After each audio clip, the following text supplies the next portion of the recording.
Hello my lovely students, welcome to study aspire. So as per your demand आज मैं आपको कराने वाली हूँ sources of Indian constitution section A and B.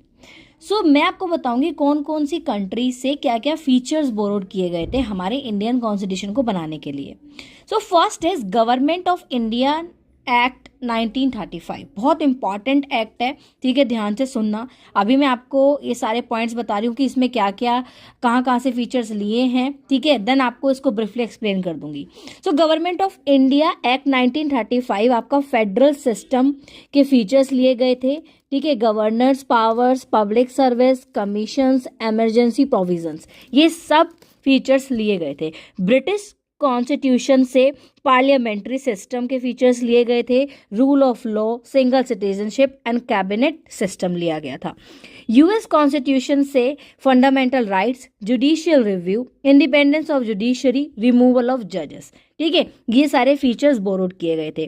Irish constitution से directive principle of state policy, DPSPs, methods of presidential elections, इन सारे features लिए गए थे।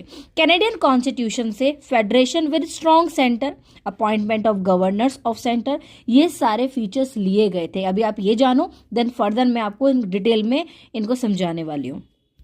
Next country is Australian. Australian constitution से आपका लिया गया था concurrent list, freedom of trade and commerce.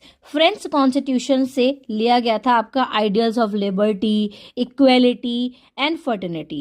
And आपके सोवियत यूएसएसआर कॉन्स्टिट्यूशन से लिया गया था फंडामेंटल ड्यूटीज, 5 ईयर प्लान्स, ठीक है।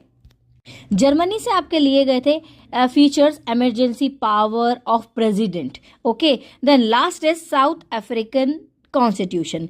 इसमें आपको amendment procedures, election of Rajya Sabha members, ये सारे फीचर्स बोरोड किए गए थे, तब जाके हमारा इंडियन कॉन्स्टिट्यूशन बना था। आप ये ध्यान रखना, इंडिया का हमारा मतलब ये मान लो वर्ल्ड का लार्जेस्ट कॉन्स्टिट्यूशन, लॉन्गेस्ट कॉन्स्टिट्यूशन हमारे इंडिया का है, ठीक है। सो आई होप आपको ये क्लियरली समझ में आ गया होगा। अगर कहीं आपके डाउट है, कोई प्रॉब्लम है, तो आप मुझे बता सकते हो। I will clear your all doubts, okay. So आप मुझे कमेंट में जरूर बताना, जिससे मैं आपकी हेल्प कर पाऊँ एंड फर्दर मैं आपको ये डिटेल में समझाने वाली हूँ।